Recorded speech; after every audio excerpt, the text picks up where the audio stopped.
Well, if the two of us lived together, what's something you think we'd enjoy doing every day? So stinking cute. Let's say it together.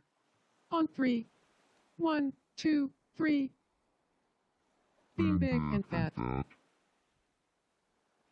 I knew it. A perfect match. Let's move in together.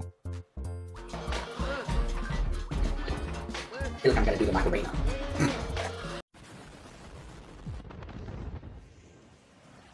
So, after putting a decent amount of time into Tomodachi life living the dream, I think I finally figured out what my biggest issue with the game is.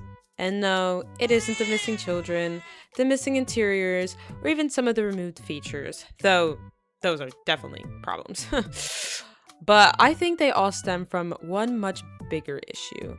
The game gives the player way too much control. Now I know that probably sounds weird because obviously we're playing the game. We're supposed to have control. But hear me out. The original Tomodachi life felt like you're watching a tiny world that existed with or without you. Your miis would randomly meet at restaurants, they'd talk while you were away, you'd log back in and realize two miis had become friends without you even knowing. Sometimes they get into fights, sometimes they drift apart, sometimes they suddenly want to confess to someone you never expected. The fun wasn't just interacting with your miis, it was discovering what they decided to do. The island genuinely felt alive. Living the dream completely changes that. One of the game's biggest new mechanics is that you can drag miis together and make them interact whenever you want. And don't get me wrong, that's cool. If your goal is to build a perfect little neighborhood where everyone gets along, it's a perfect feature. But I don't think that's what made Tomodachi life special. Instead of watching relationships naturally develop, you're basically directing all of them yourself. You decide who spends time together. You influence who becomes friends. You even get to decide how miis react to certain feelings. At that point, you're not observing a simulation anymore. You're managing one. And that becomes really obvious when you look at relationships. For example, I only had one fight on my island. One! I got so excited. I even took a screenshot because I thought finally something interesting happened. Then I fed my mii a food they only kind of liked, and they immediately forgave the other person. That was it. The fight was over, no awkward tension, no lasting consequences. Nothing. The game tells you a mii is irritated, but honestly, being irritated barely changes anything. In the original game, moods actually mattered. An upset mii behaved differently. Some interactions failed. Certain relationships became harder to maintain. Here, it almost feels like a cosmetic. The game says they're irritated. Okay, so what? And I think that same logic shows up everywhere else in the game, especially with customization. Now, before anyone gets mad, I actually love the customization.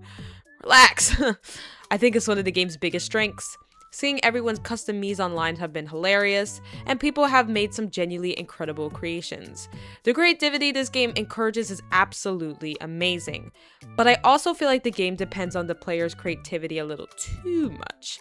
It almost feels like the developers assumed, if the players want something, they'll just make it themselves. There are only a handful of quirks. Certain personality categories feel surprisingly limited. Some buildings feel incredibly basic.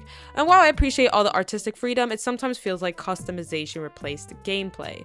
Instead of giving us deeper systems, the game handed us more creative tools. And honestly, that's why this game reminds me so much of The Sims. Not because the games are identical, but because they both put enormous emphasis on customization. The difference is, when I boot up The Sims, I expect to micromanage everyone's life. That's literally the point of the game. When I boot up Tomodachi life, I want to watch chaos happen without me even causing it. I don't want to script every friendship, I don't want to decide every relationship, and I do not want to be responsible for every single story in the game. I want to be surprised. Even romance starts to feel a little strange because of this. I had one mii, and I swear this man became the most wanted person on my island. The girls liked him, the guys liked him, everyone wanted this dude, okay? He was booked and busy 24/7. But you know the funny part? He wasn't even best friends with most of these miis. Some of them barely even knew him from a can of paint. Yet somehow everyone was confessing their love to the exact same guy? please. It stopped feeling like relationships were naturally developing and started feeling like the game was just choosing the only available dating option. Then there's replayability. I've only played for 10 hours, and I know some people are gonna say, you need to play longer. But honestly, I don't think I do.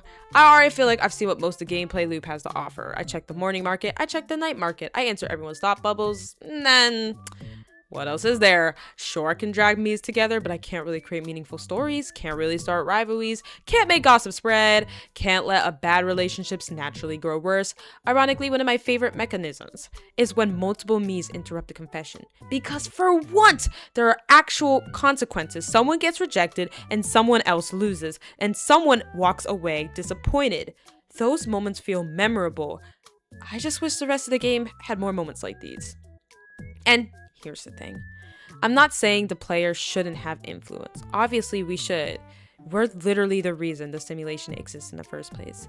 But I don't think we should control every single thing. I actually think there's a pretty simple solution. Give players options. If someone wants total control over their island, let them have it. But if someone wants a more organic simulation, let relationships change while we're offline, and let them actually have impact too. Let the miis become friends on their own. Let those crutches stick around even if we tell them not to pursue them. Let the fights actually last. Let the moods affect behavior, and let the island surprise us again. Because at the end of the day, I don't think Living the Dream is a bad game. I've had fun with it, and there are some genuinely great ideas here on paper. I was lucky enough to buy my copy in Japan for only around $30 to $40-ish, so I definitely paid less than the majority of players. But even then, I still walked away feeling like something was missing from the game. The original Tomodachi life wasn't magical because I controlled everything. It was magical because I didn't. Some of my favorite memories weren't stories that I created. They were stories my miis created without me. And I think that's the biggest thing Living the Dream forgot. But anyways, those are just my thoughts. I'd love to hear what you all think down in the comments. Do you agree with me? Or do you think you actually prefer having some control over your island? If you enjoyed the video, leave a like, subscribe if you'd like to see more videos like this from me, and thanks you so much for watching. I'll see you guys in the next one.